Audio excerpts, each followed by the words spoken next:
aware of what is.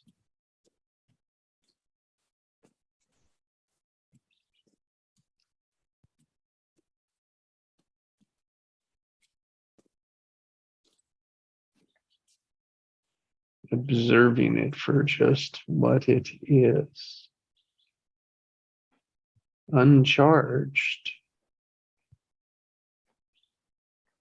Just admiring what is. As soon as we admire, then we put a charge on it, a positive expanding charge.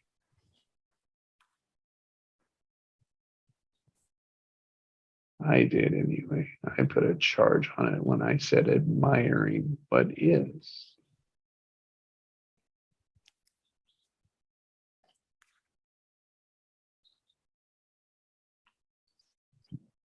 Yeah, and we allow it to express its intrinsic energy. No, it's there to express it, right? It's there to do that. Ladies, come on. Okay. Please.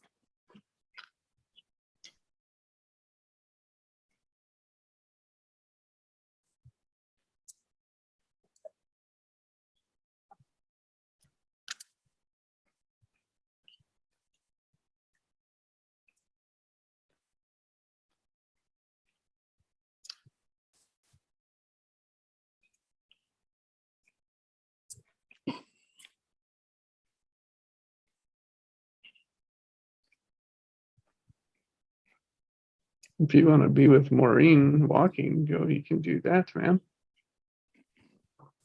No, this is good. Okay. Tell her good morning. Good morning, Jesse. Oh, good morning. Good morning. She says good morning back. Mhm.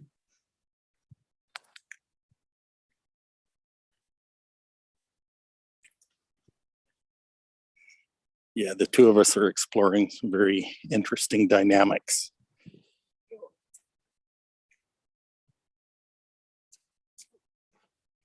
Oh, 30. She also has her glasses on and she just pointed out a coyote.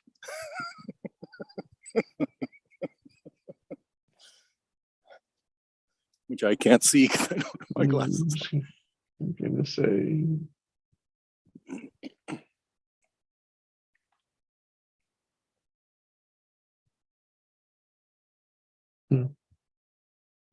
she's your eyes this one, you know. Yeah.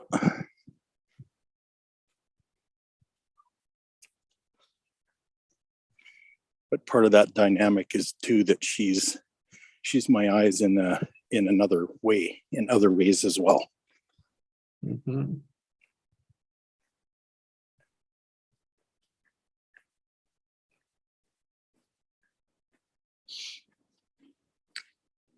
Exploring some different relational stuff, like relational stuff that's different to me, like unfamiliar to me and unfamiliar to her as well.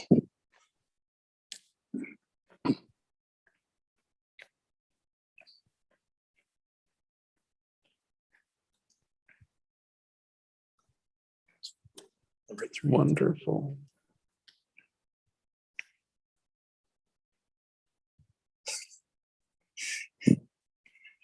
Yeah, and what I was just saying is I know she's doing a lot for and with me, but I don't really know what that is, and vice versa. So it's kind of amusing, actually, and a lot of fun.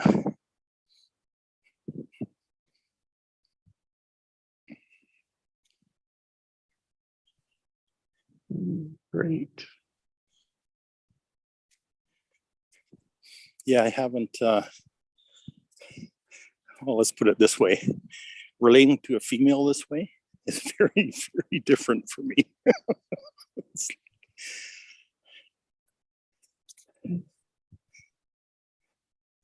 And And just having deep awareness going in, like at the beginning of a relationship like this, is just very valuable.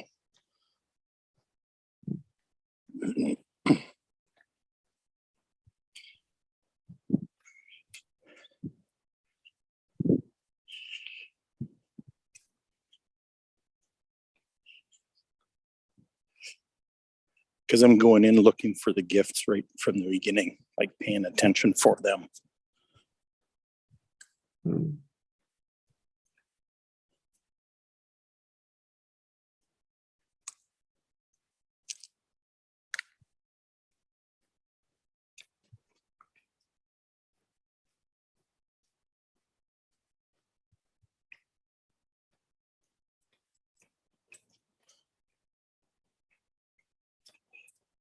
Mm. So because of that, we have numerous opportunities to explore to explore our shadow frequencies.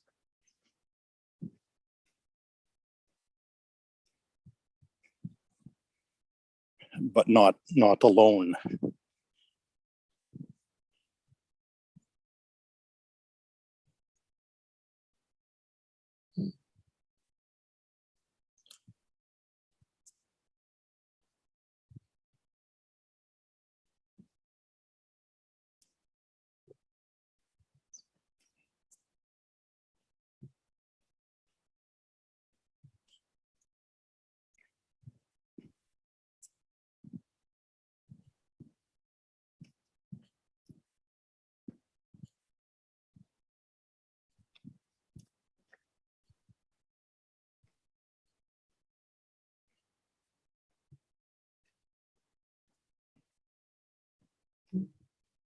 You know, it's very similar to what you and I have done together here in these morning meetings.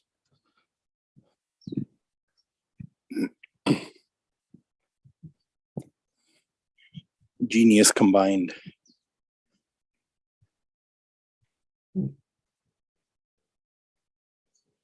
quite frankly, I didn't know it was possible to relate that way with a woman because I'd never done it before.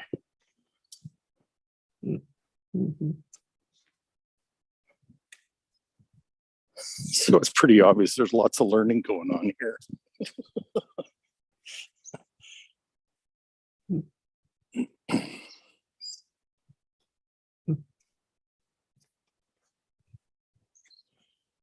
Our first, You know, our biggest packed suitcase is with ourselves, right? Our baggage, our biggest baggage is with ourselves, and then we take that baggage and share it with someone else. yeah,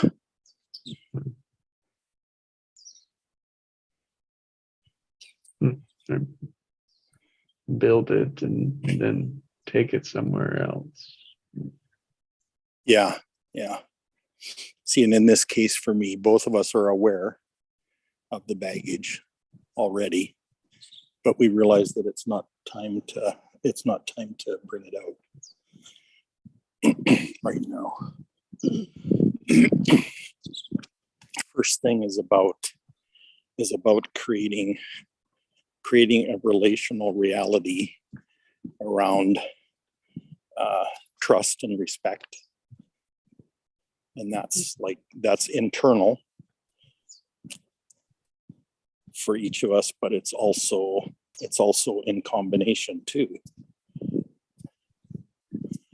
It's being aware of what is. Yeah. And baggage could be. I was thinking of baggage in our suitcase. It's like, oh, we jam all this stuff in it thinking we're going to need it, right? And Right. the biggest stuffed one is with ourself, with our own, on our of ourself, because that's who we lived with the longest. Wow. Yeah.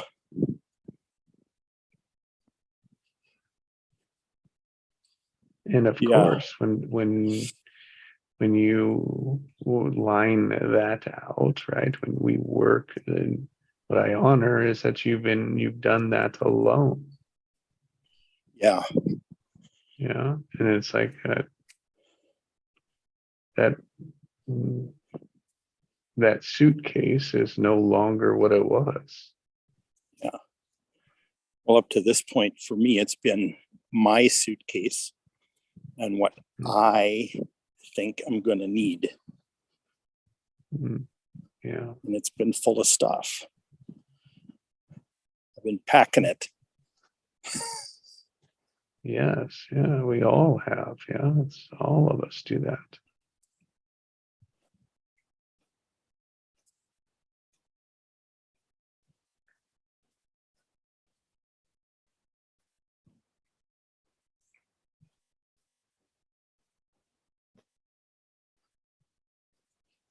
It's very interesting for someone whose inner authority is around resources.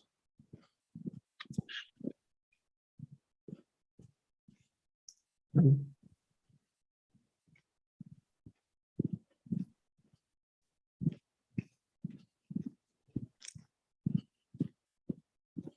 Wow.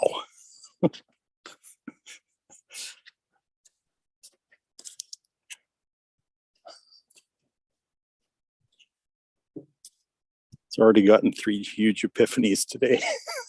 It's like, whoa.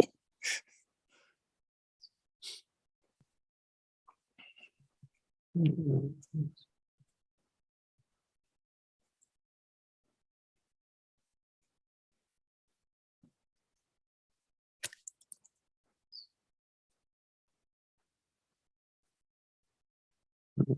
Noticing in my choices this morning, there was like I just did like what is, right? Just seeing the pattern. It's like, oh, as you say, resourcefulness, right? It's like laying out and just visualizing, thinking about, exploring what could be around true choices or choices. Yeah.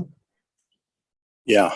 And then it's like when I notice I can do that, and then I'll come in and bring reasons like what it needs to look like or how to do it. It's like, just realizing that's what I'm leaving that choice in. That's what I'm allowing. That's the soil I'm putting it in. And the soil that I'm putting it in says that it can't happen, basically. Yeah. Rather than just leaving the choice there. Yeah. And when there's pressures around, right? Wow, all the pressures.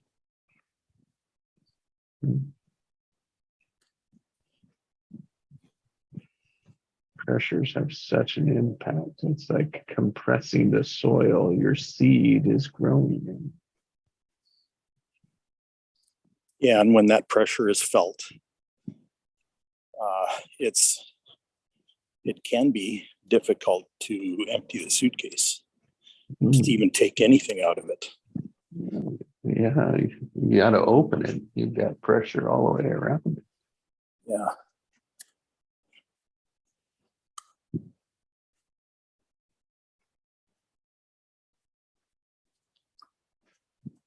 Yeah, for me, I wasn't in a state where I could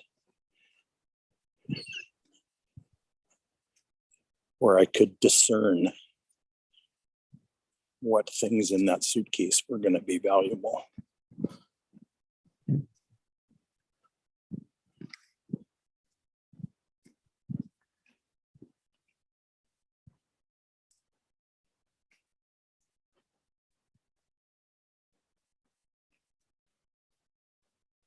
It's much easier to sort when the suitcase is partially empty.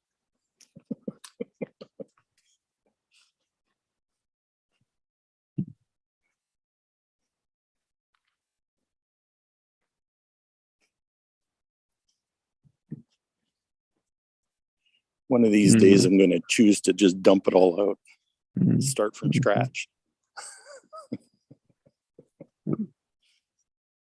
I was thinking about the dynamic of the pressure. I thought about it in the sense of a charge, but I don't think that's not fully it.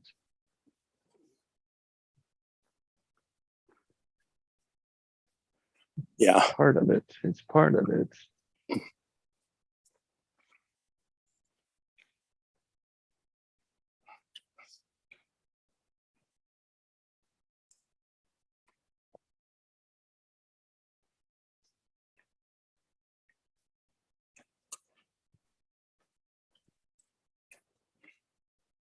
Well, maybe it's that the pressures that we put on there is the charge around what is.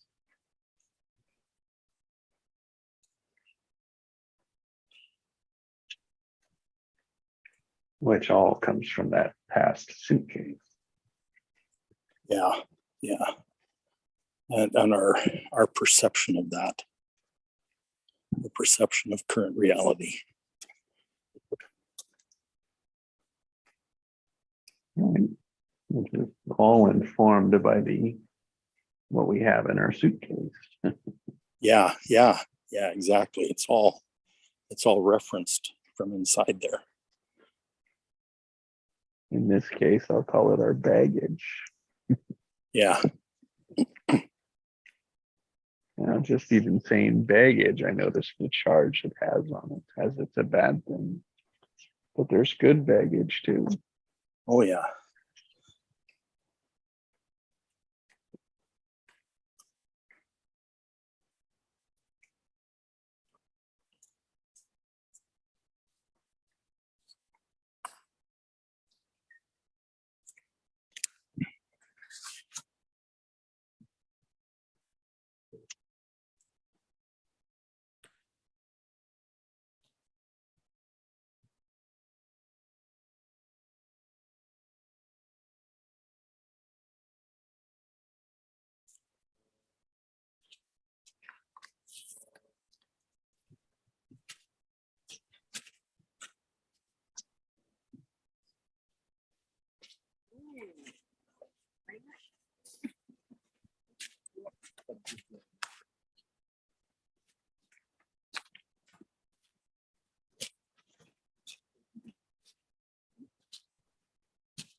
You know, in a way, it's like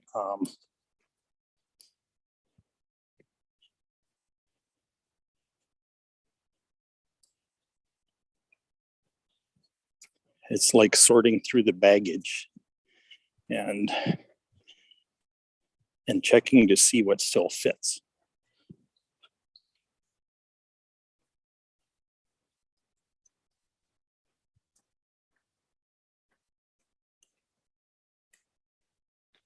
Yeah.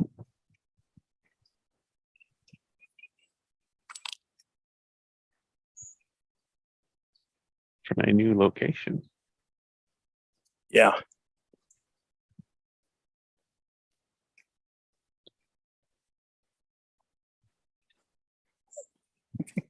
Just thinking about how often I avoided going through my closet and doing that.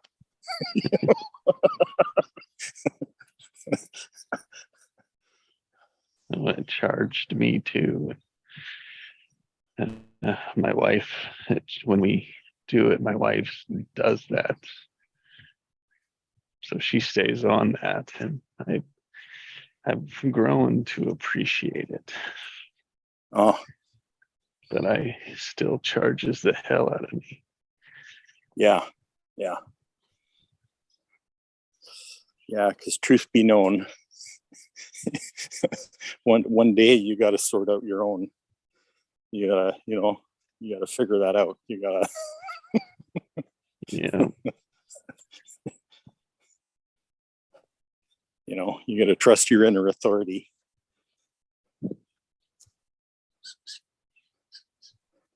It's just our tendency to hold on to it. Yeah.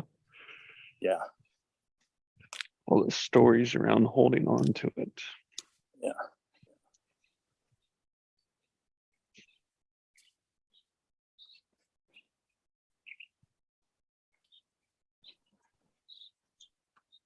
Keeping it. Owning it. Possessing it. Ooh, there's a word.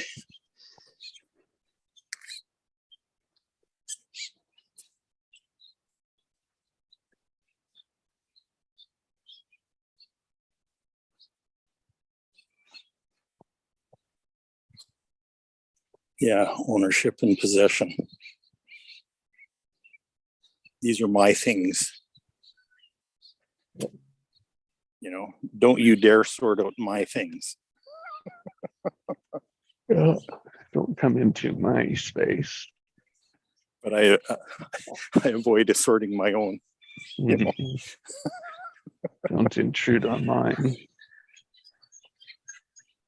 Mhm.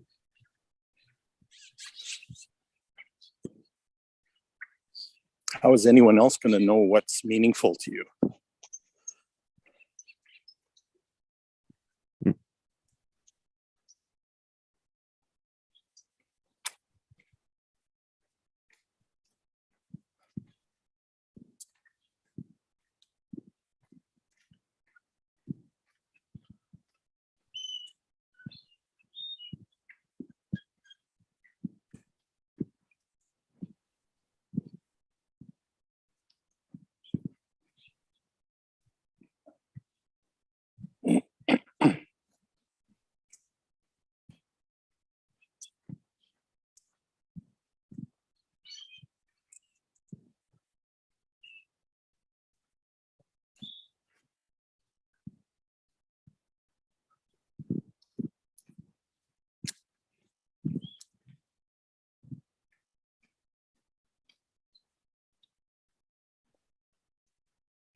And isn't it interesting in this metaphor that it's about clothing. It's come to be about clothing. And what is clothing? It's just a way to cover nakedness, which is something we've talked about here a number of times.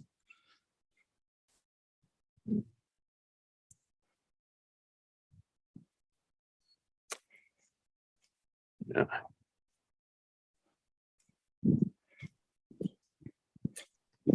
So our baggage is covering our truth.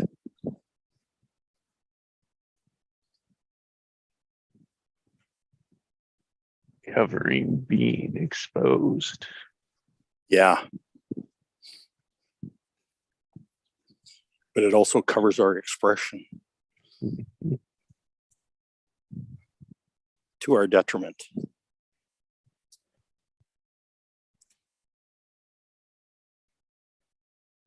That's, can be either way, but that is the conditioning.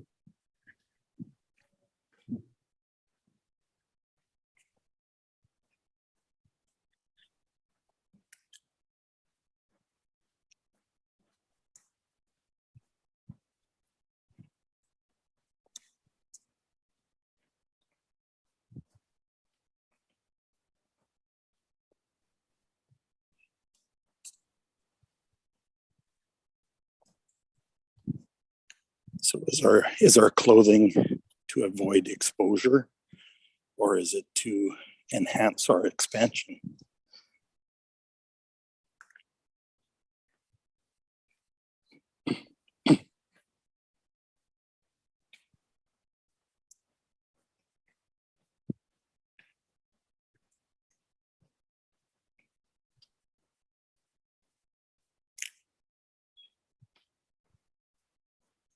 Only when you're aware can you choose. Yeah.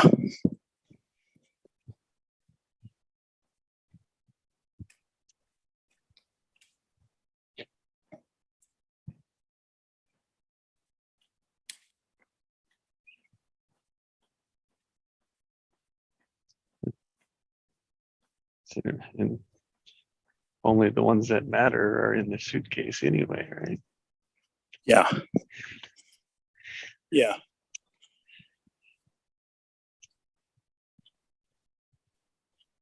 And some of them you have no problem getting rid of, shaking out. All in the direction of what are you going through the suitcase for, whether that's expanding or fear of exposure. Yeah. And there's nothing in that suitcase that didn't matter to me at one time or another. Only stuff that's in there is something that mattered. Yep. Held on to, right? Yeah.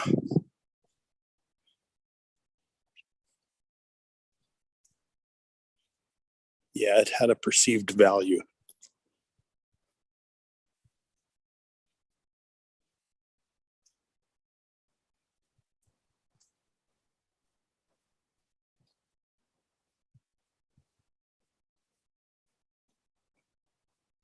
And with everything, we can change those, reshape them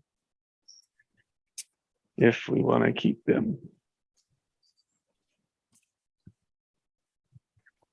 In a way, we keep them and we revise them. If we're not talking about clothes now, but talking about thoughts and feelings, emotions, behaviors.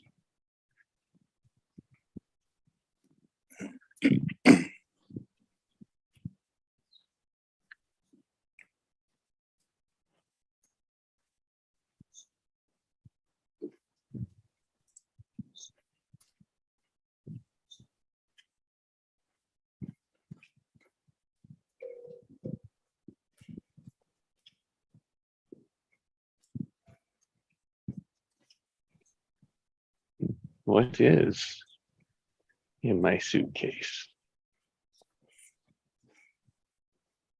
What is my baggage? Yeah.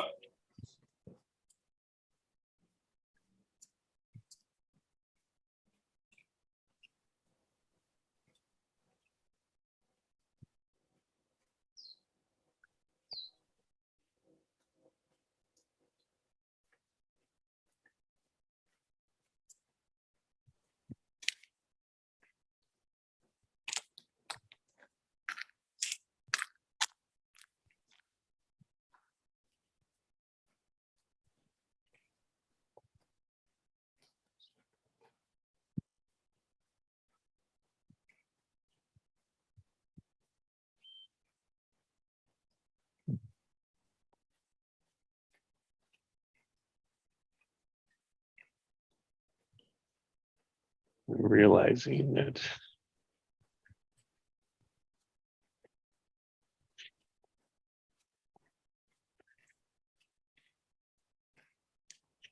we can be so stuck on having to have it a certain way.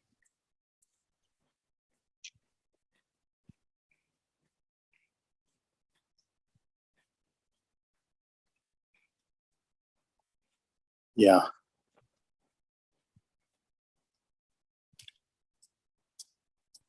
Leaves no room for something new, something different. Yeah, that's the problem Which- with having the suitcase full. Yeah, No space. yeah.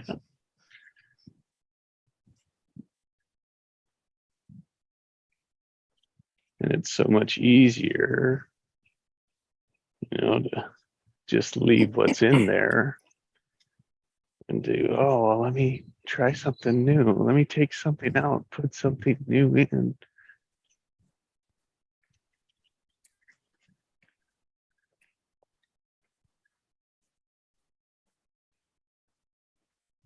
But I imagine there are those that are always taking out the old and putting the new in.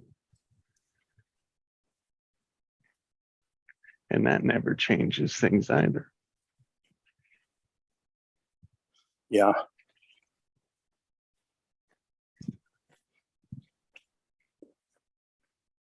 You know, some of those new suitcases have an expansion zipper where you unzip it and you can, you can throw in a few more layers of clothes. Right? Mhm. So it's not the action of it, right? It's more of the intention. Yeah. Yeah.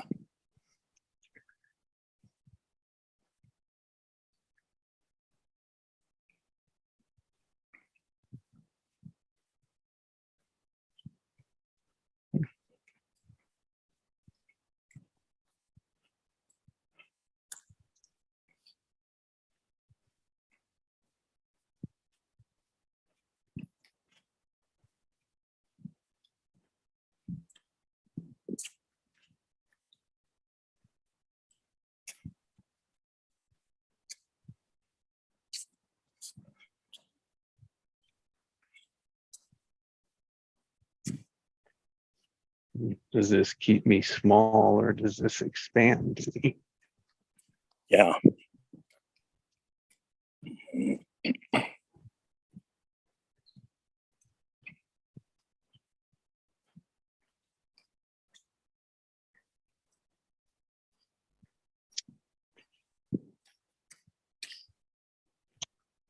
Maybe the reason we're walking around with a full suitcase is because we're designed that way.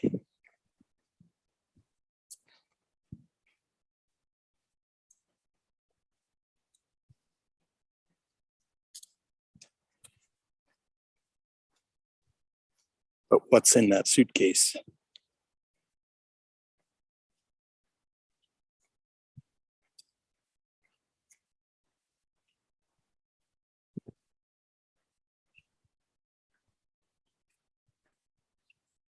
Or what was it designed for?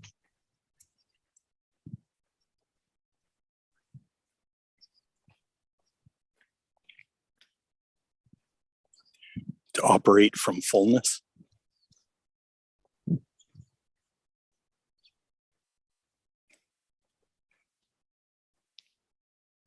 That would be expanding more than Yeah. operating from scarcity. Yeah. Yeah.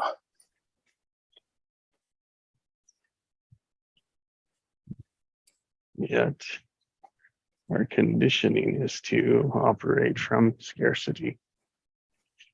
Yeah. To confine our own expression.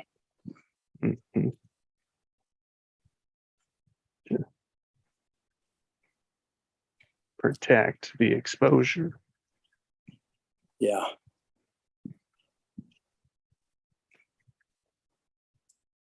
I don't think that's what the suitcase was given for.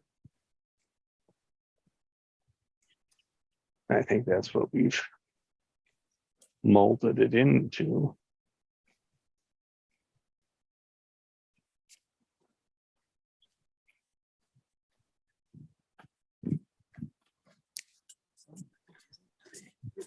Old structures and new structures, man.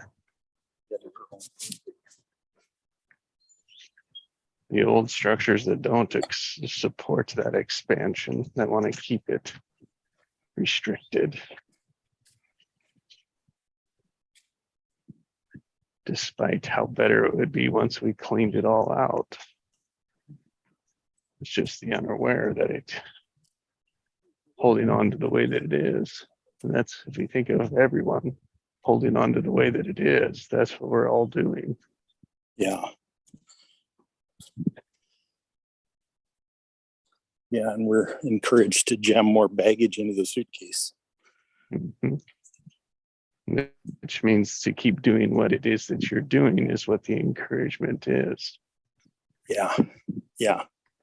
But just to do it better. Yeah. Getting better at hiding.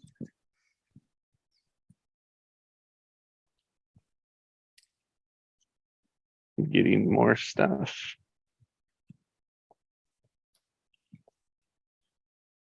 Metaphor, what a metaphoric day today. Wow. Yeah. Yeah.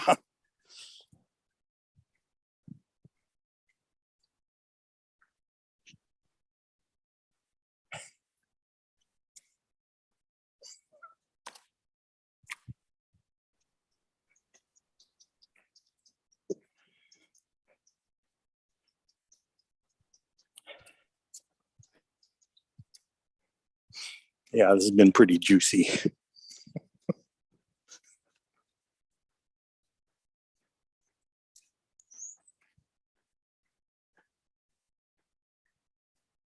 I love writing books with you people. It's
yeah, today those three epiphanies that I was talking about just came together and blossomed.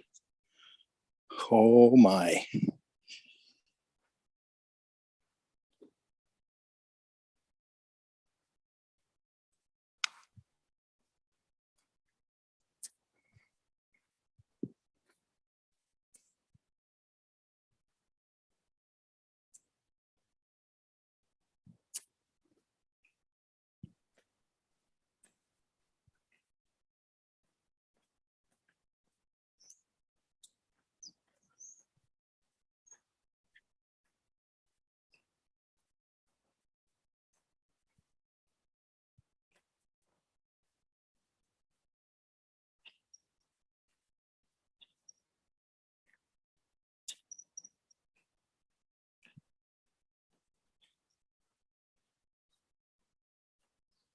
I love being able to live like this.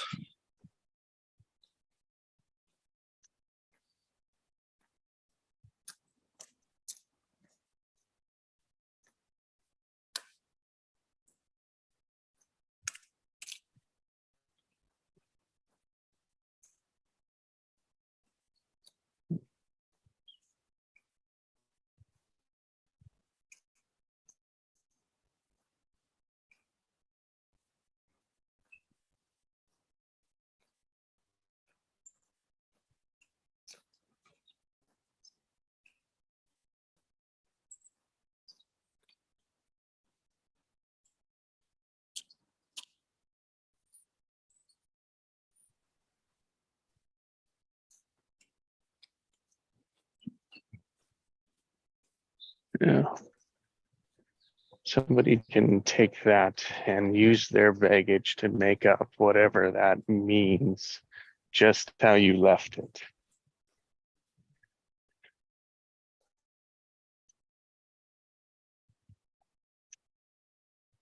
Meaning they can take it all sorts of ways, and more than likely they won't take it the way you mean it.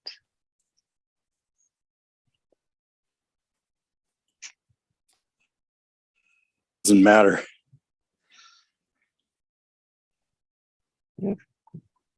That's right. If you don't care that they To me, hear it.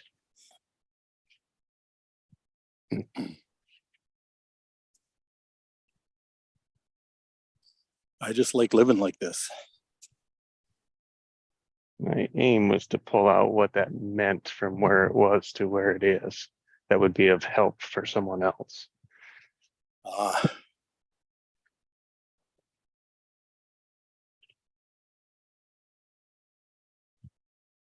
But if we don't care about helping others in that, I accept. That's not what I meant about like I didn't mean that about not helping others. I didn't think so. No. No.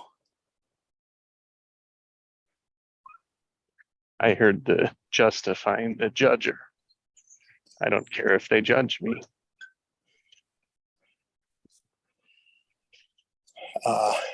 Yeah. Yeah, no, that wasn't that wasn't what I was saying. What I was saying is that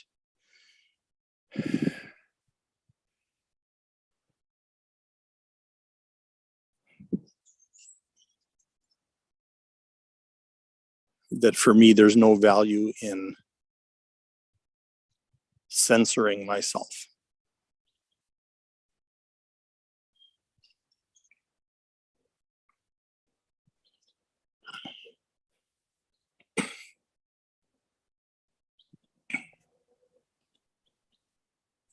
It's like when you sow seeds, you put your hand in a bag and you grab a handful and you spread them around. It's like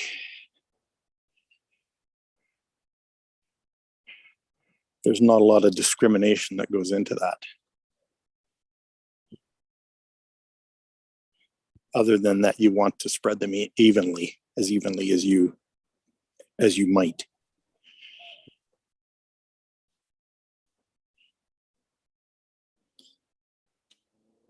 But once you sow them, there's not.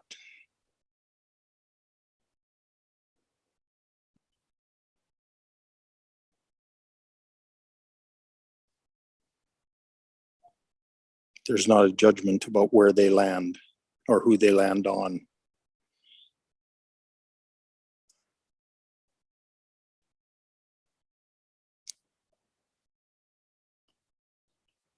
Learning to be a messenger.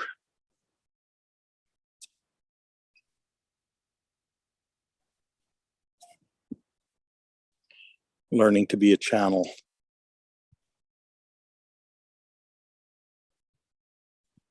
Learning to speak what's there.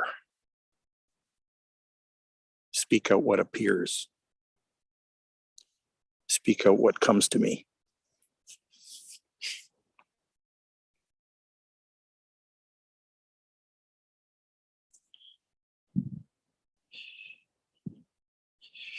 Where it lands is not my responsibility.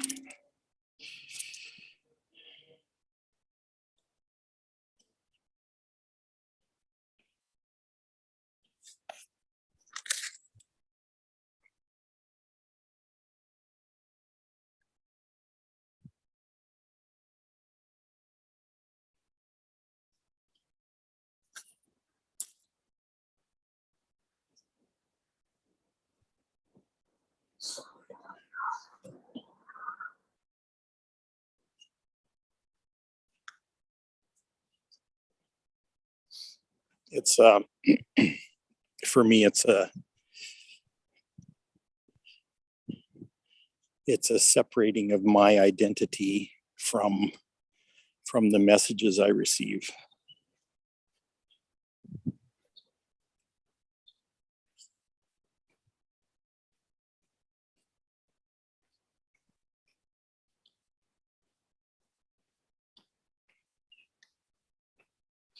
Becoming a clear channel takes my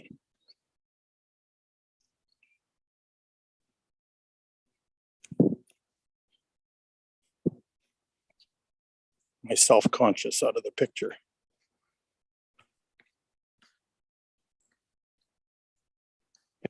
Can I share the metaphor that I got through that? Sure, please. As we were talking about, so imagine you're sitting on getting ready to go to vacation, right? Yeah. And it's like how we think of it. We have our suitcase, our baggage jam-packed, right? And so it's like you get to the destination, you open it up, you already know what's in there. So you start going out it, right? Go through it.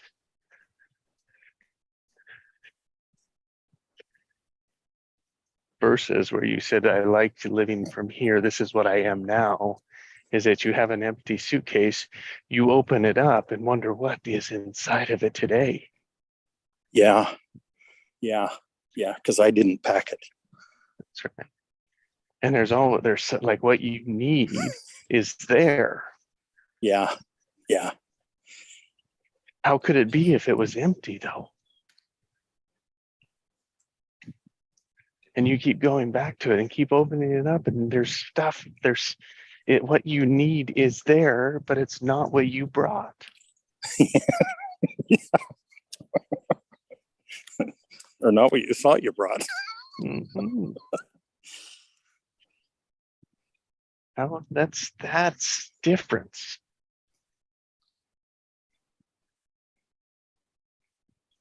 Yeah. Yeah. That is So the subtle difference.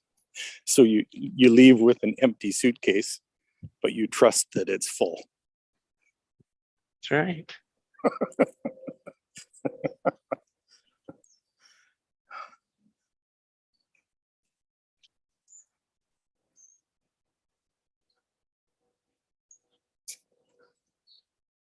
And oh man, I can feel the listener's resistance to that.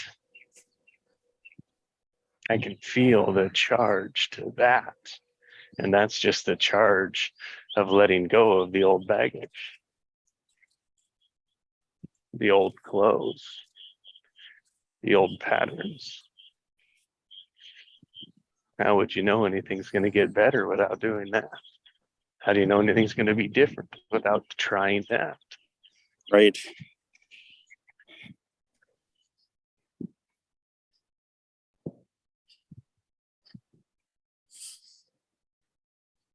And it sure won't go how you think it'll go.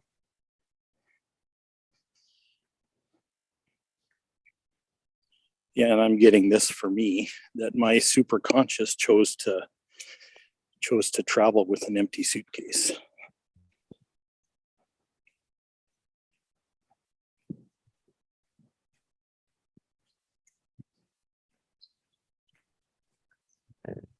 And I didn't Probably realize has- that until this morning.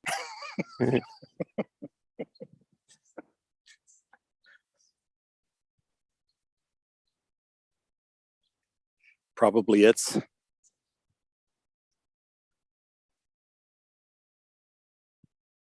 Well, it's like the super conscious aspect. It was, we were probably designed for that way. yeah, yeah. Yeah, I'm finding that to be true. Now, these structures we live in, conditioned by, completely go against that today. Yeah, Scarcity, right, owns that.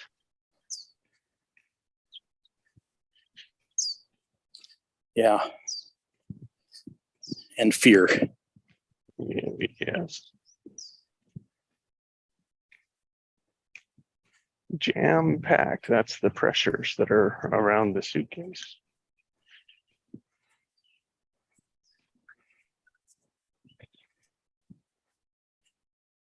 Yeah, that pressure thing is a huge part of this as well.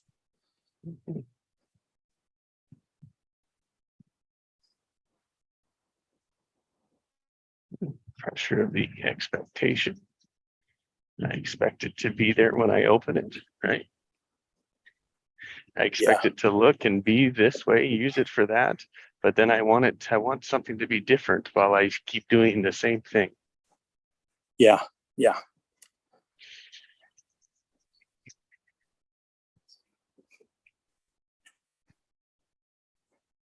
And I want things to change just a little bit, but I insist on keeping everything the same way.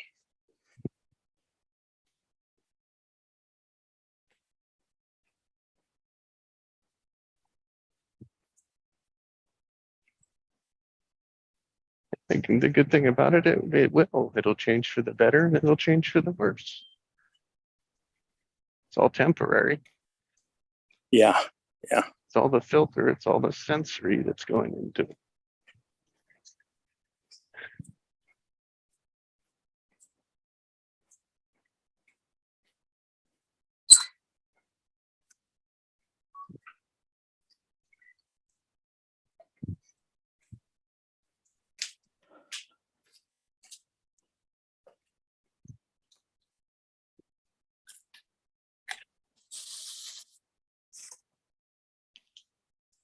It's it's like setting out. Everyone tells you the world's flat and that you're going to sail off the end of the earth. Well, obviously, you don't agree with them, Right. but there's still something in the back of your head that says that sure could happen. Yeah. Yeah. What happens if they're right and and I'm wrong? Ooh. Yeah. Yeah.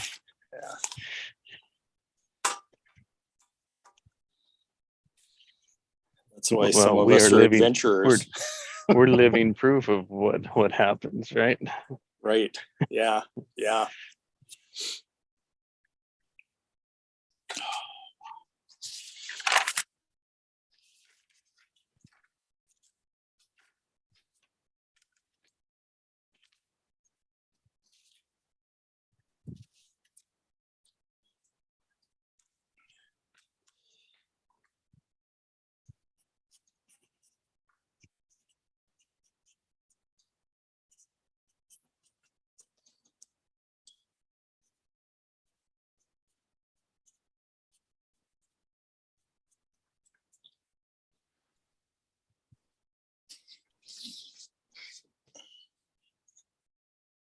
Hmm.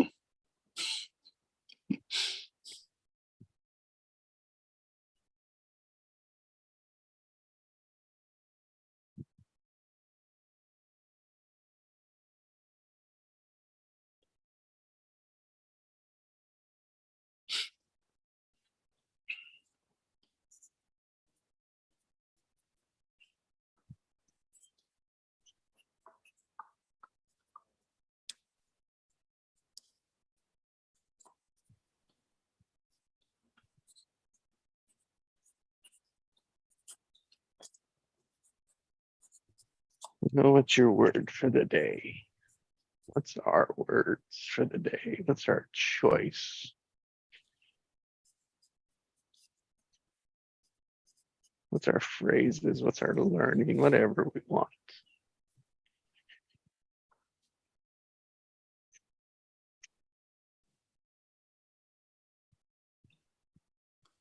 Yeah. Here's what I get. Empty suitcase.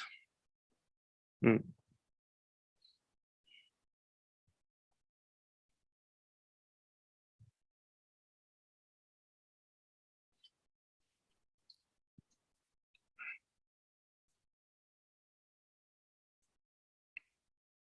The metaphor of the empty suitcase. That I get a sense of our perceptions. Those are our filters, our senses, the way we see, feel, hear, touch, interact, engage, participate with the world. Although clothing that's in that suitcase is our already established filters, filtering out, skewing what is. And it's been a lifetime of that, which is why it feels comfortable, why it feels Yeah. uncomfortable to empty your suitcase, to reset your perceptions, your expectations, your sensations, your views of everything around you. And that is exposure, that is scary, that is resetting perceptions.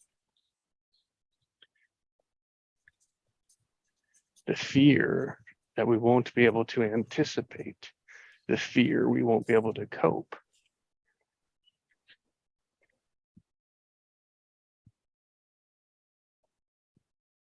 Hmm. All an illusion of the shit we stuff in our bag. Yeah.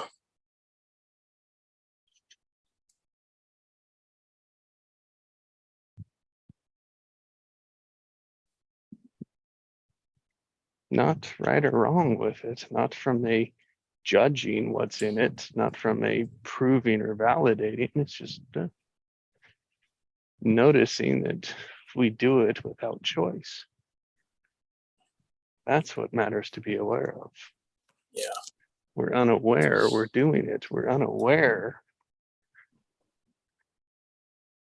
there's another way, there's so many other possibilities. We just keep choosing the same one.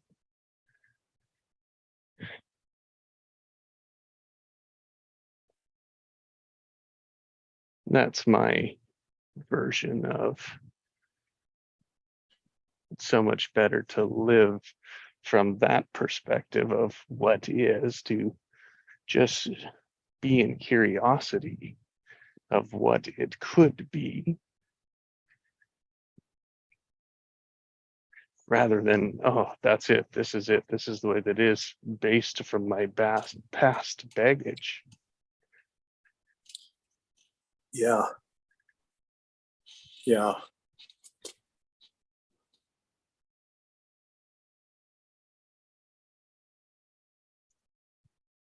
That past baggage will just keep recreating the same thing again and again.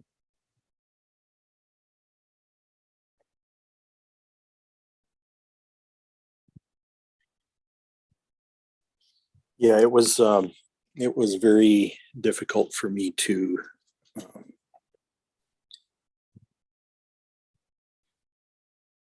stop referencing the past all the time, referencing my past experience. It was really hard.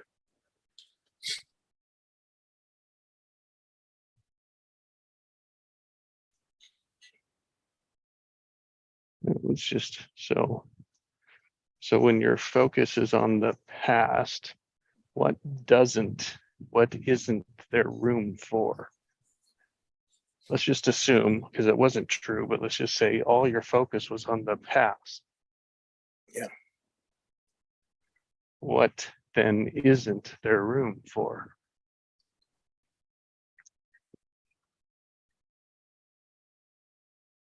There isn't room for a future reality at all. Or even a present. Yeah, or even a present. True. Yeah. Yeah. Right. Because even the present moment is occupied by focus on that past. Yes.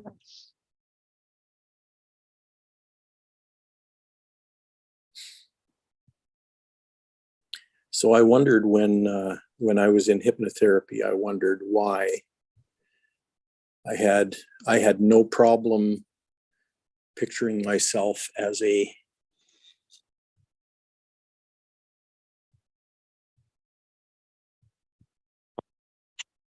child,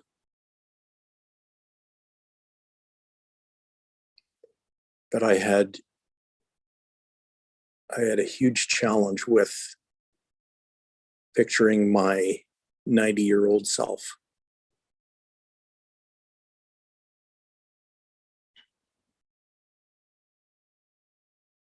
It was like I couldn't reach that person.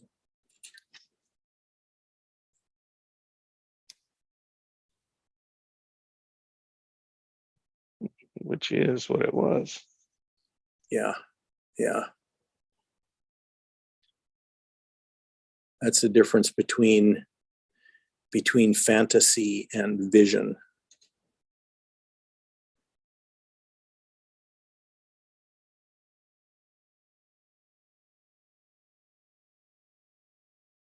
Or fantasy and prophecy, I guess you could say.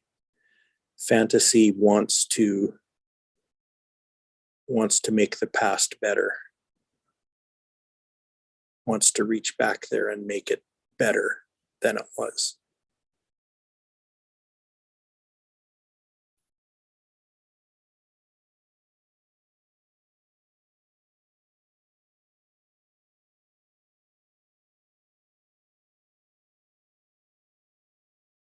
And I've discovered that you can't change the situation. However, you can create a new story around it.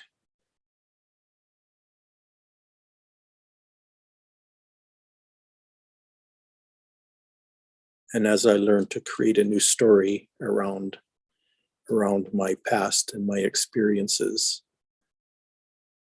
I'm finding that the future story blossoms out of that.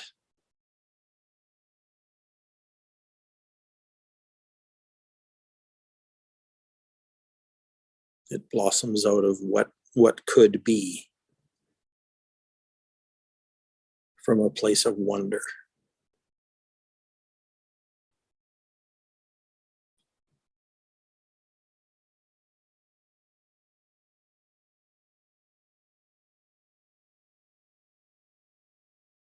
And so I'm actually designing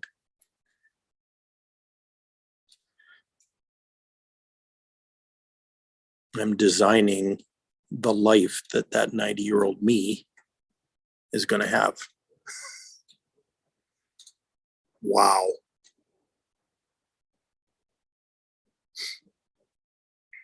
Is that powerful?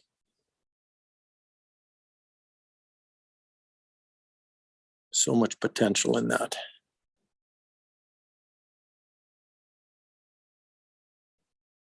Mhm. What I pull out of the value, the importance of that is that 90-year-old Craig has the past, has the present, and the future, all the way from where you are now until then. You have all three of them. The limiting factor was that you, no, it wasn't all the time, but the majority of your time was focused on the past self, which is why you could reference the past, but then never did it imagine or occur to you, be part of your thinking to think of like, oh, I can go out that far. I can look at what the 80-year-old's past, present, and future would be like. Yeah. Yeah. And I wouldn't allow my imagination to even touch it. That's right. That is so true. And it's like, how crazy is that when we're aware, we're all playing a version of that.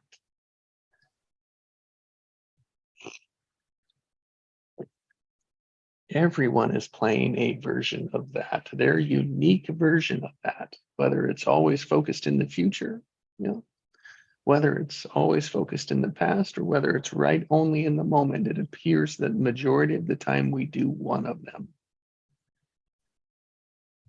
Yeah.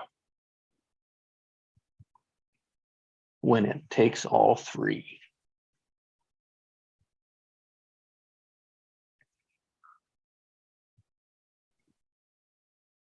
In all reality, it only takes two: the present moment and where we want to go. That's the only, that is at the minimum. Like, it has to include those two.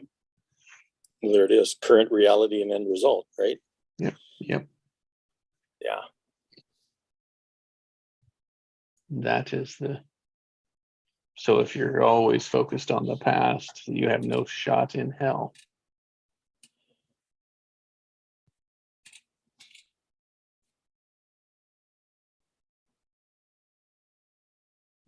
Right? You're in a structure that just won't ever go anywhere. It'll only go backwards. Yeah. And that's what we were talking about with the suitcase, right? Is like holding on to the past, like focusing on filling it up with the past. Yeah. Past interpretations, perceptions, expectations. Doing it the same way again and again and again. So doing the past moments in the present will only guarantee the past.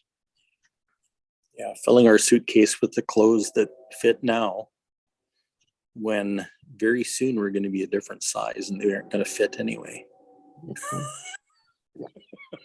There's always a future coming, right? The next present moment is the future.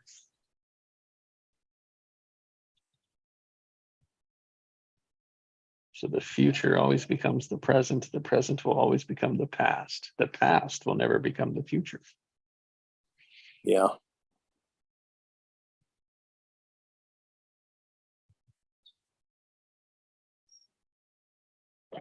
So it's like and here's how my version of that went. Even though I would say most of the time I was focused, like anticipating, like looking forward, I spent so much energy recreating, holding on to the old patterns that there was no way that I couldn't. Now that I see it, I was so fixated on the past, using the past to drive my future, right? Yeah. So thinking, oh, if I just changed this, if I just changed this thing, changed it, but it was the underlying structure in the thought process that never changed. And so as if we pack our suitcase, we throw it in the car and we're ready to drive to our location. None of us drive in reverse to our location, do we? Like the majority of the time. Not usually. I mean, I don't see many people driving on the freeway backwards, right? Yet we Yeah. feel like, yet we drive our lives that way. Yeah.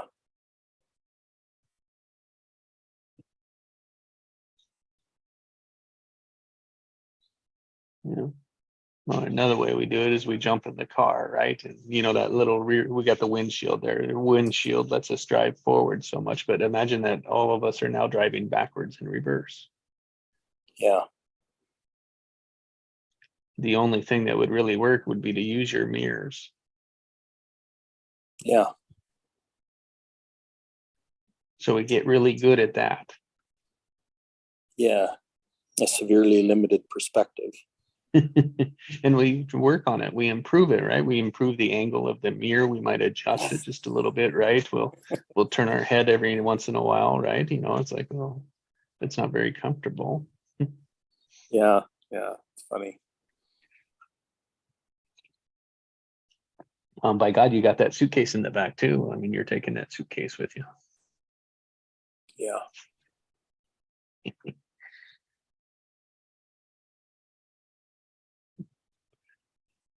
So in a sense, that is like driving forward with your windshield being the rear view mirror. It's no different. All you can see is the past, and through that rear view mirror. How the hell do you see where you're going? Yeah. And how in the heck do you see a pothole? With a great analogy, right? You can't even see where you're going, let alone a pothole. But exactly. And so what happens? You hit that pothole and something breaks, right? And you're like, well, son of a bitch. Well, sure. Now that I'm past it, I can see that it was a pothole.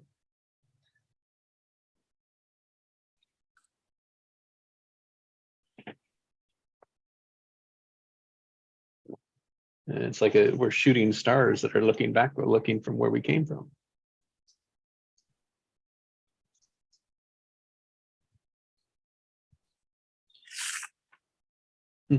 And that is so true as you think about it, as you're a child being born, coming out of that safe and comfortable, warm spot into this cold, chilly, bright world, right? You want to get the hell back in there. So we're shooting stars that are always looking from where we came from. Yeah.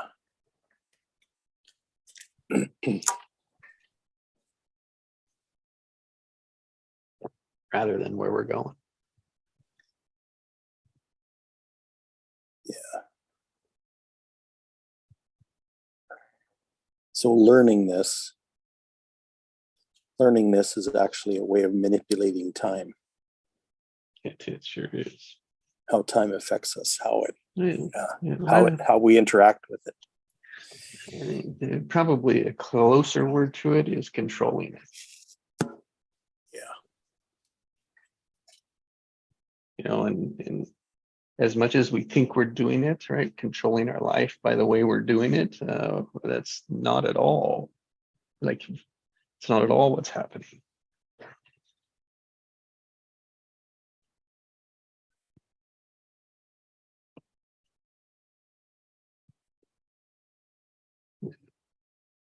And yes, that it does. There's manipulation has such a negative term to it, a negative charge to it. Yeah. So does control. But Yes. both of those, they're both mean the same thing. But it doesn't mean it in the way that we think it means. If we're driving backwards, it doesn't mean the same thing. we have to realize when we're driving backwards, why we're driving backwards is the same reason, means we're trying to control it. Yeah.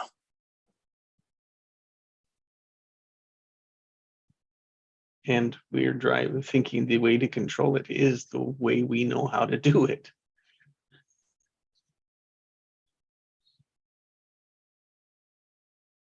And all we're controlling is the way we know how to do it.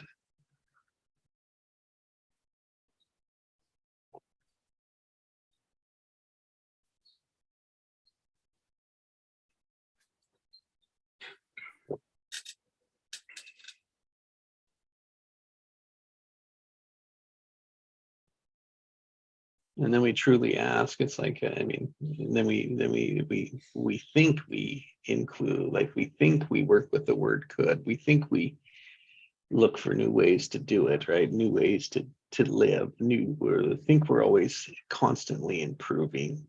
All we're doing, but we're not changing the underlying structure.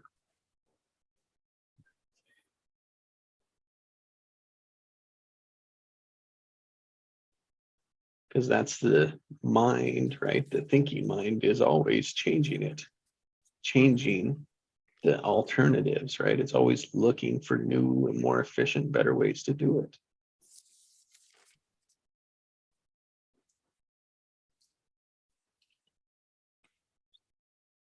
It's not the same as being in a constant way of being that includes could.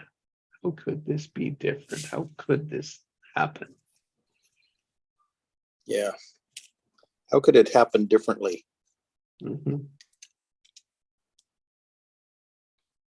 No matter how it happens, it'll happen differently. And then we get frustrated because it didn't go the way we wanted it to go. And so we revert back to the old way that we think is under more control.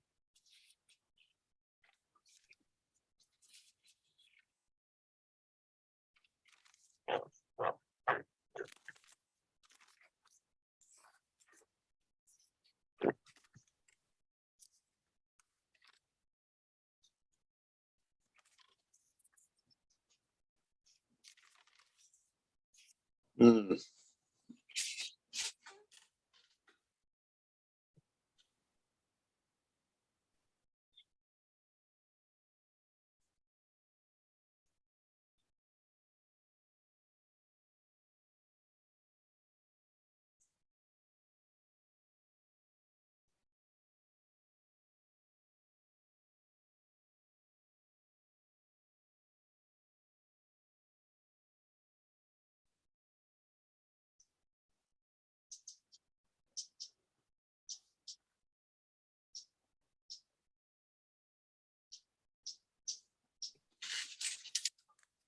Yeah, the kind of control we're talking about is like juggling without actually touching the objects that you're juggling. Mm.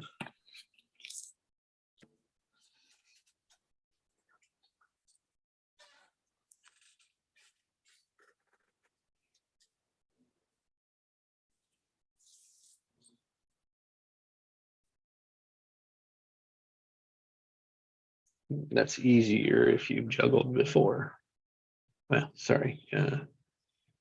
The outcome matters whether you've juggled before, but we could all visualize juggling because we've seen others do it. Even if we haven't done it ourselves, we can all close our eyes and juggle. Mm-hmm.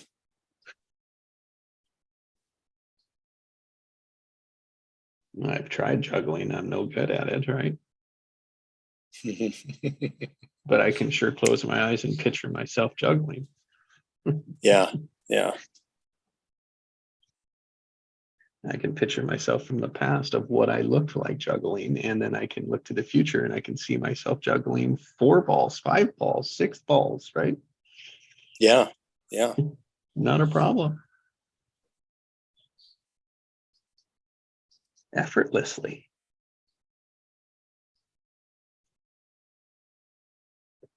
And then I go to pick up 2 to juggle, and then I get frustrated.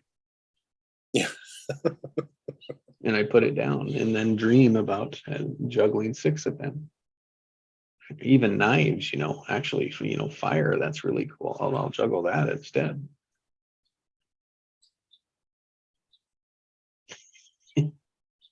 Good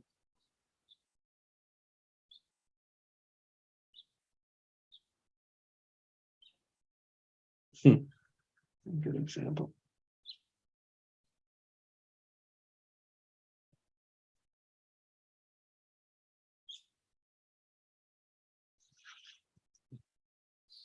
Yeah, it's very different when you allow you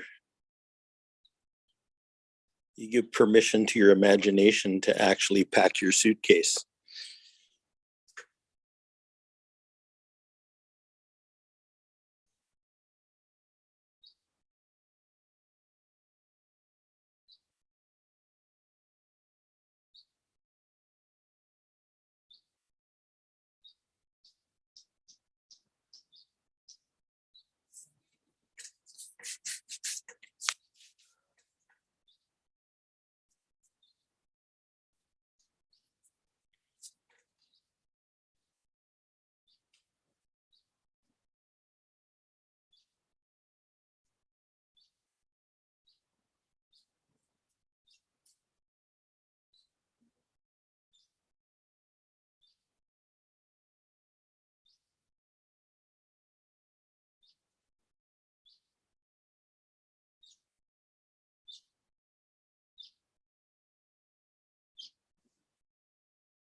Wow, this is a big one.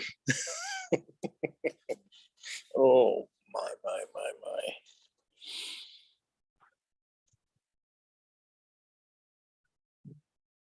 We've touched on a lot. Yeah. Oh, Jesse, we're going to have so much fun doing live events. Oh my gosh.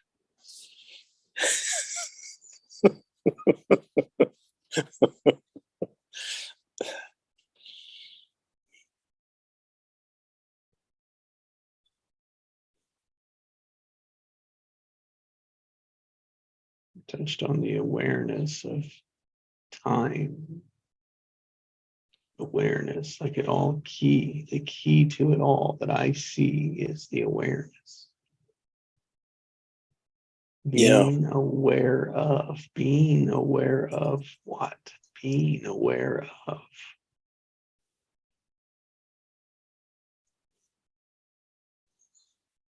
Yeah, for me, it's even a step before that. It's for me, it's about paying attention.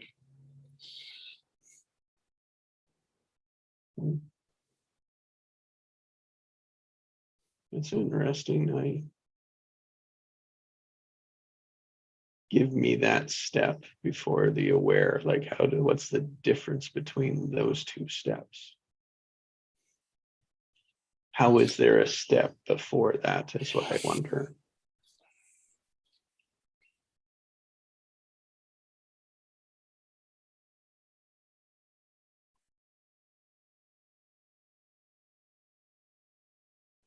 Attention is the open door. It's more of an attitude. It's more of a deep desire.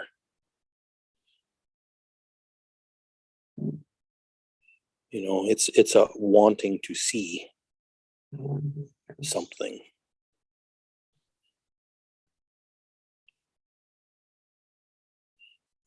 When you want to see,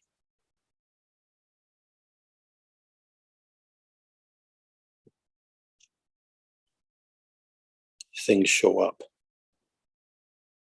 Things come into your awareness, but they come there because you want to see.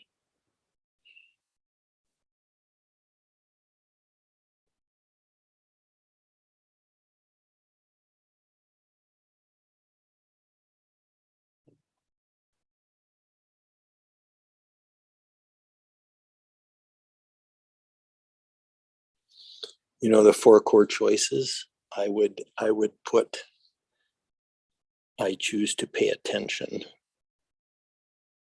in front of all of those 4. Yeah.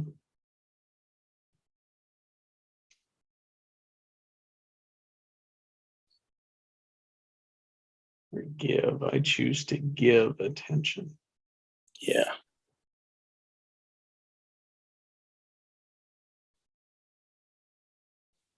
Thank you. Thank you. I do see.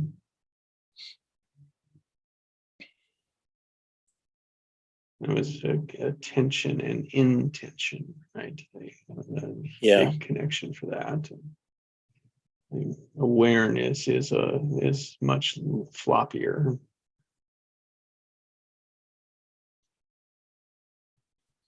Yeah. You know, I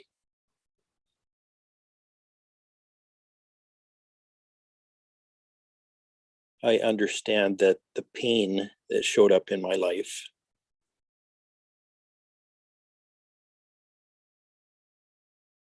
was there primarily to grab my attention.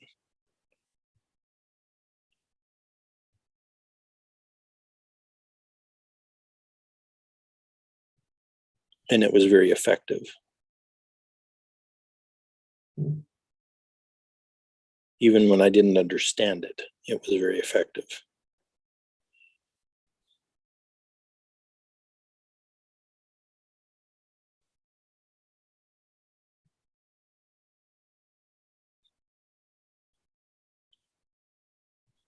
It provoked questions.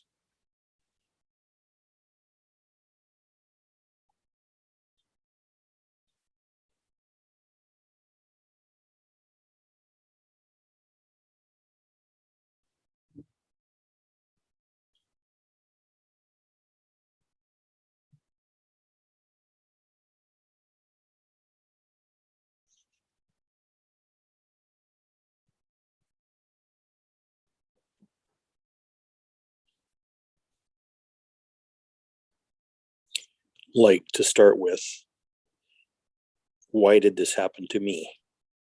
Was one of my first questions.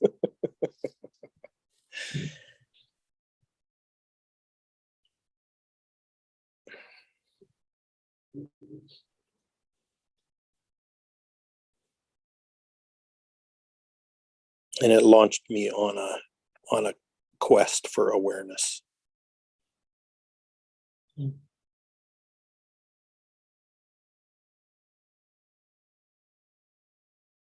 You know, I thought back then that I was looking for answers, but I wasn't looking for answers. I was looking for awareness.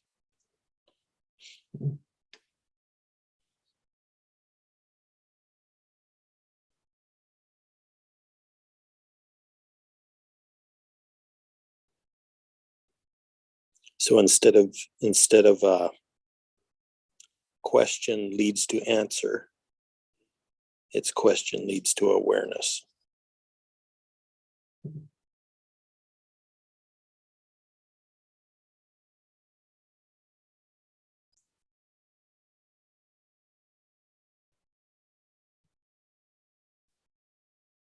And all of that because something grabbed my attention.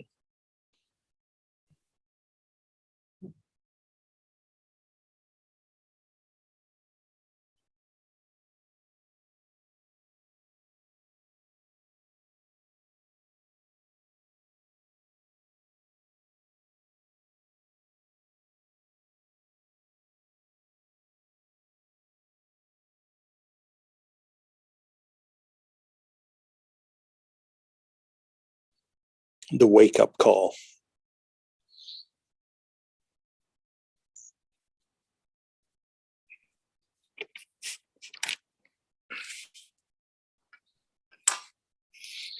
That life altering event that shakes something loose.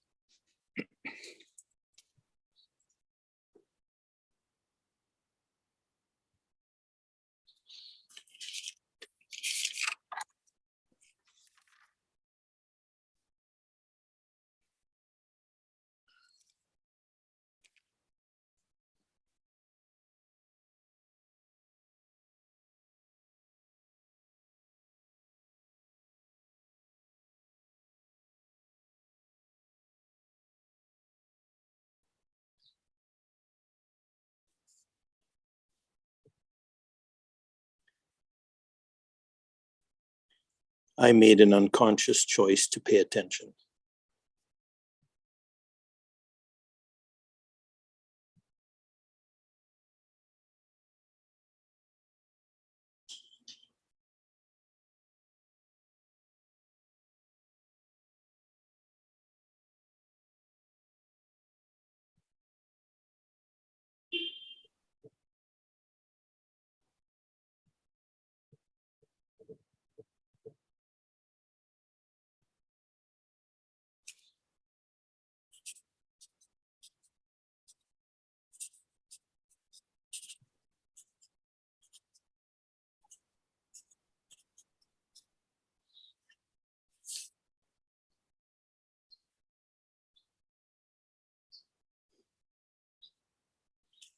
And that's how I came to hear the music.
Thank you for the difference. For the explanation.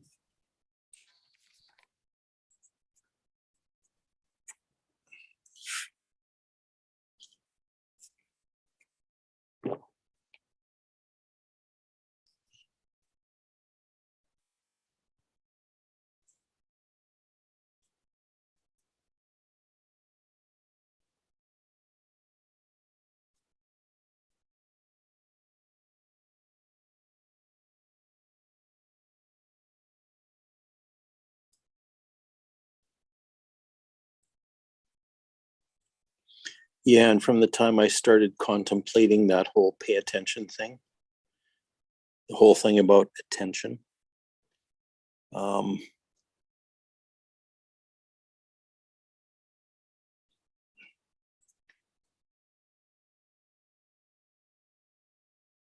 it's become an extremely sensitive antenna that I tune to all the time.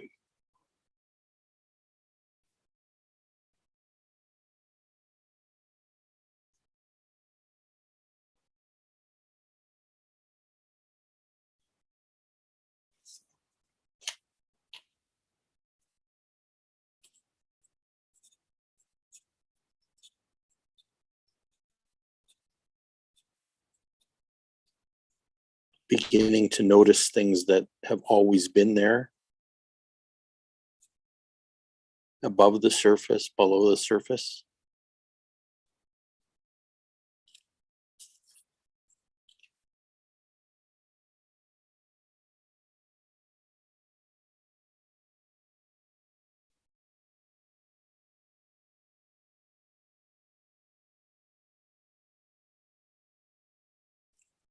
So that sensitivity to intentions.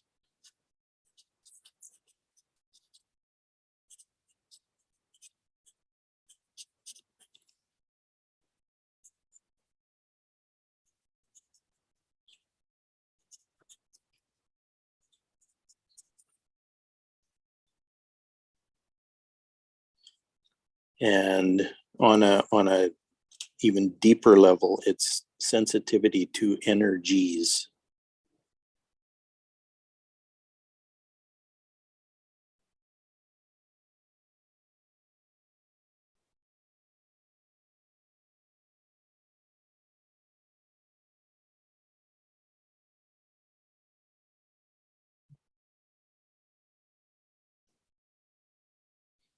The personal energies and the impersonal energies.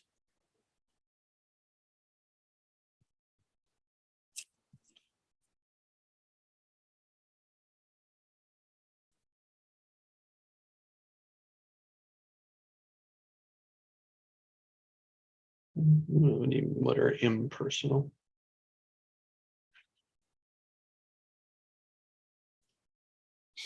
They're energies that affect everybody.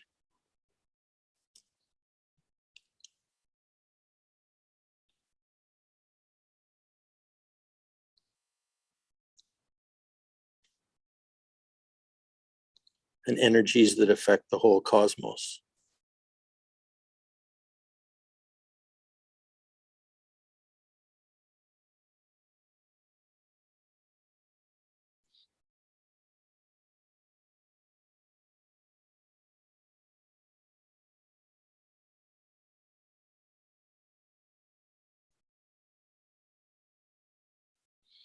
And the personal ones are person to person, but they're also person to, like, for example,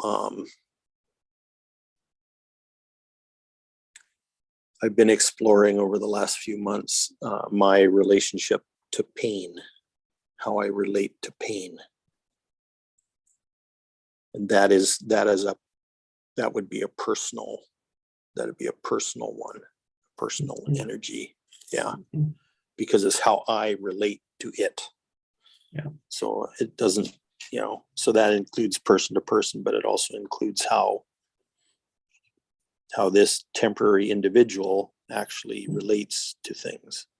The unique one of it, the unique one. Yeah.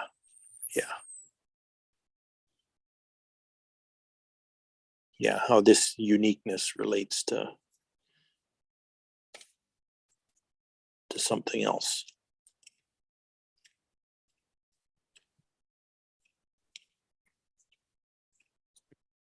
Good morning, Allison. Morning, guys. Hey, Allison. Hi, Craig. We're practicing paying How's it attention. That's a Practicing good one. paying attention. Yeah, I heard you. That's a good one. Yeah, It's a very good one. yeah.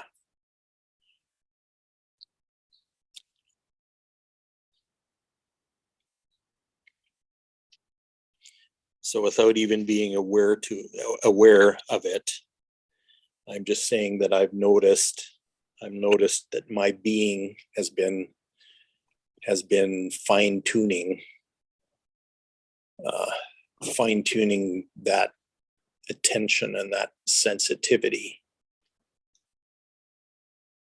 fine-tuning that antenna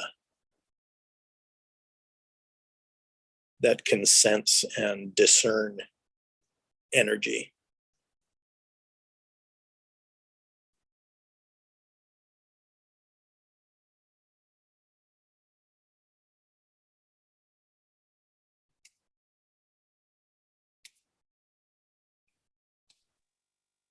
Yeah, it's pretty amazing what our bodies have got available to us, right? Oh yeah, yeah, yeah.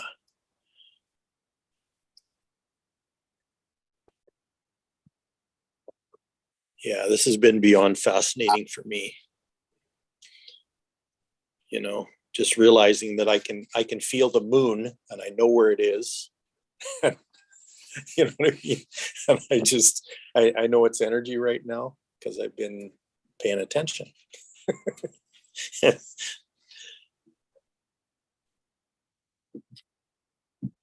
You know, I know when it's on the other side of the earth and when it's on my side. I know when it's visible and when it's not. I know when it's reflecting a lot of sunlight and when it's not reflecting any.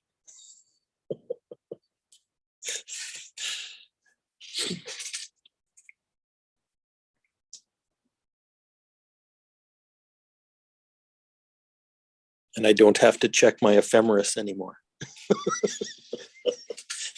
Well, I'm not quite that good at it yet, but that's coming.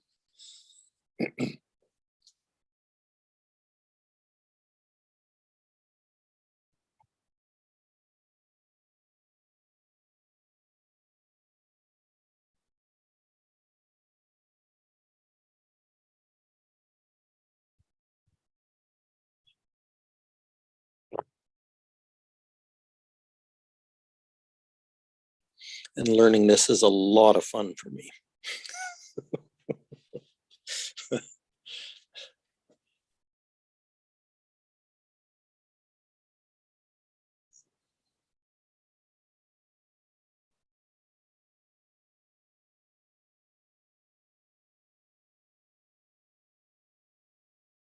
Learning about capabilities I never knew I had.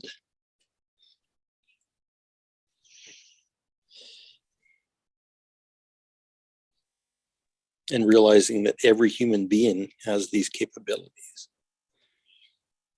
They're built in. They are, I think, on a practical level, though, it's still people come in with different abilities, right? Just like our genius is different. Yeah. So the intensity with which we can develop them is different for people. But we certainly have the potential. Yeah. Yeah. No doubt. Yeah. The potentials are common to all of us.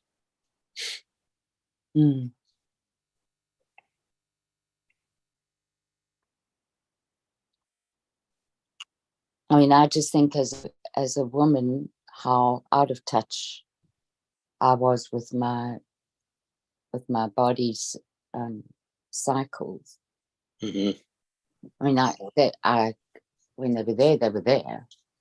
Yeah. But I couldn't sense the beginning and the ending of them. Yeah. Yeah. I had to wait for the physical evidence of it Yeah. until I learned that you could actually do that without the physical evidence being there. Yet you could, there was a lot of stuff that you could. So that's just in the body and Yeah, for the body. yeah. Never mind talking about the planets. Yeah. Yeah.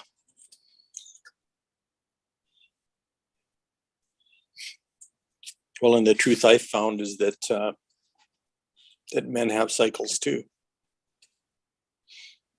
Mm-hmm. And I've been, for some reason or other, I was kind of provoked into paying attention to my own.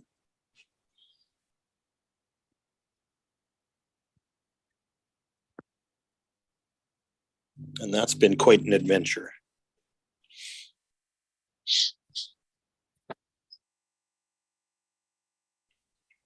Perhaps men's cycles aren't quite so obvious.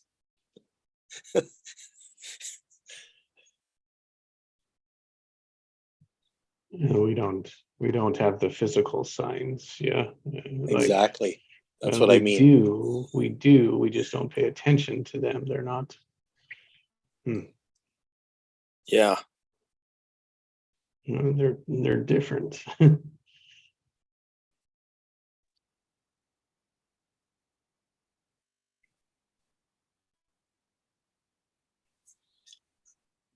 Well, that's a fundamental thing about our learning as well. Is we learn what to pay attention to and what not to pay attention to. So it goes back to structure. Yeah. Well, and it also goes back to what actually matters. What matters to our society. Like what matters to the society we live in.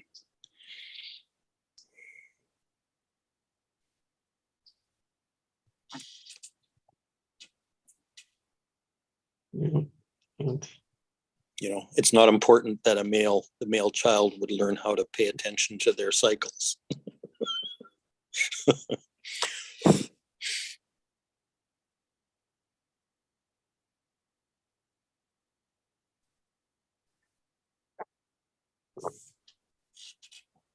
Yeah, but that also depends on what the intention of the society is. I think in Aboriginal societies that is certainly something that's taken into consideration quite a lot. Yeah, of course. Especially in the training of their healers. Yeah. Things like initiations and rituals and those kinds of things.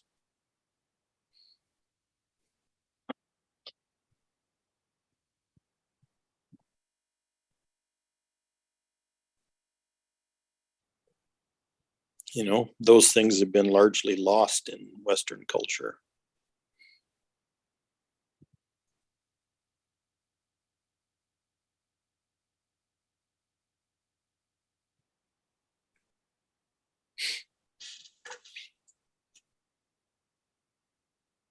But we're rediscovering them.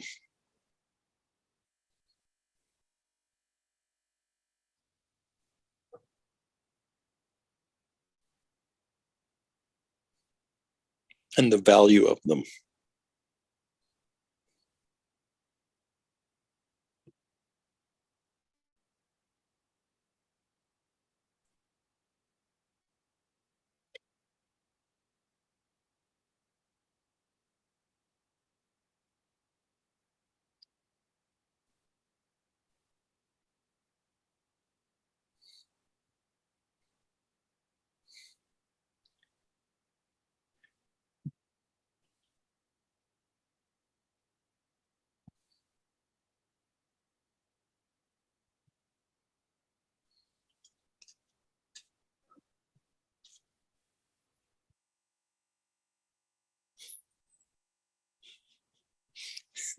And there's my pair of hummingbirds. They're hanging around again.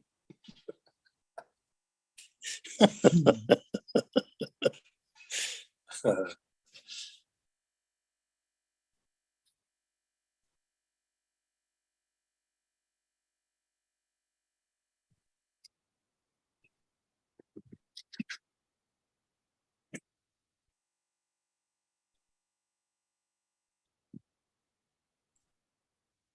So I thought I'd play around with the word practice today. ah, Which goes very nicely with paying attention. yeah.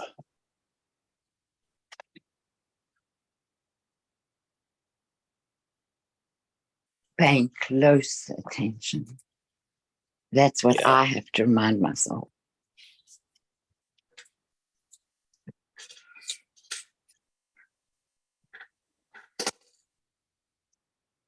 I can get pretty distracted.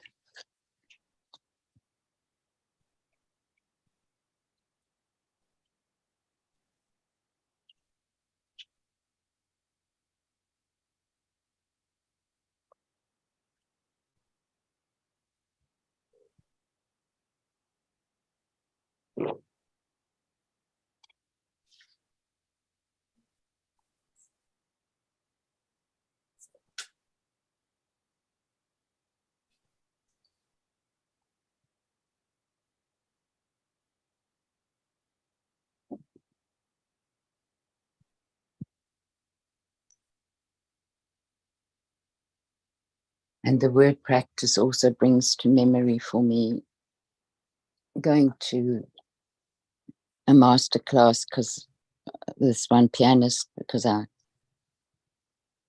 had a personal affiliation with him and he was amazing, absolutely amazing.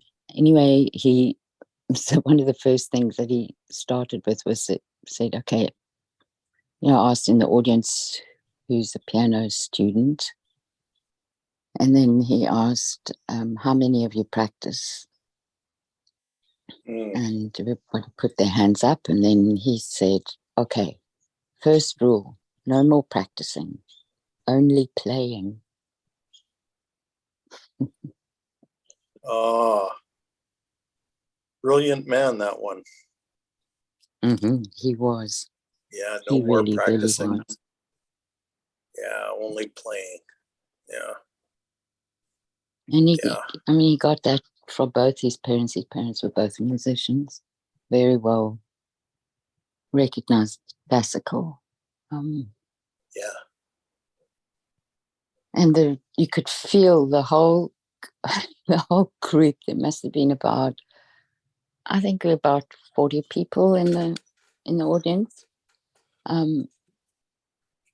I kind of snuck in because it was mainly for concert pianists, so I was very lucky to be there. And you could feel them all just release, and there were a few giggles, in the audience. So.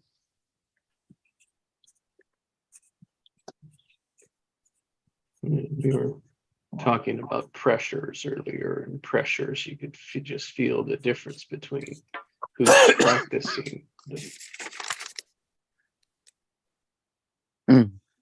the pressure of practice. You just feel practicing, and you can feel the pressure on it. What other words associated with that type of practice? Pressure. Oh, I should, I must, have to. Mm-hmm. And then when you look at it from the perspective, so we jam pack our suitcase with that charge. And then we look at the word playing.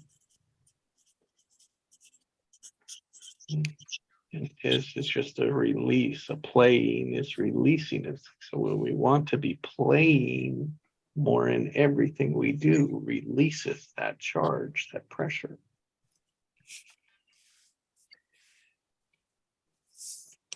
We sure do. There you go, Allison. That's is all that's the a good one in your coaching, your help with the relationship. Playing. it's all the coulds and the curiosity. There it is. Mhm, mhm.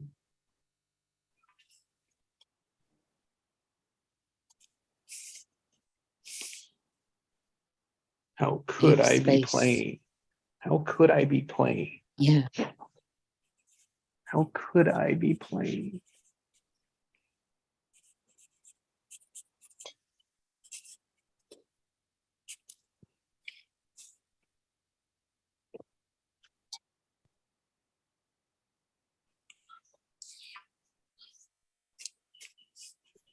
And if you start off doing it just with something,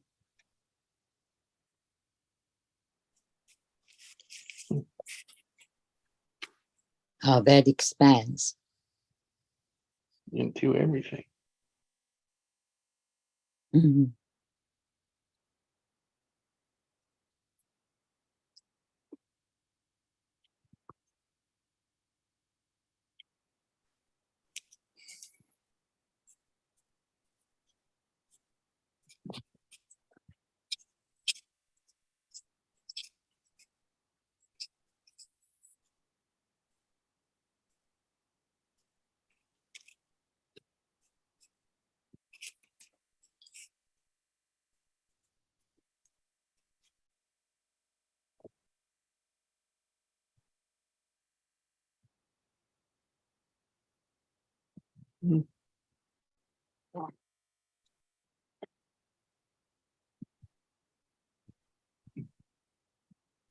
And guys, what a great morning. Allison, thanks for showing. Thank you. Craig, thanks for Yeah. showing. Thank you for being here still. Yeah, thanks for playing. Have a good day. You too. Yeah, thank you for Yeah. playing. Enjoy the Love it. birds, Craig. I am. I love you, Allison. Thank you for coming. Bye. Jesse, Bye, big guys. love always, man. You too, Craig. Thanks. Today was really special. It was. Have a good one, Craig. Thank you. Yeah, you too. Hey, can you drop the link to today's session in Sure. my messenger? Thank you. Sure, I will. Yep. Thank Okay. you.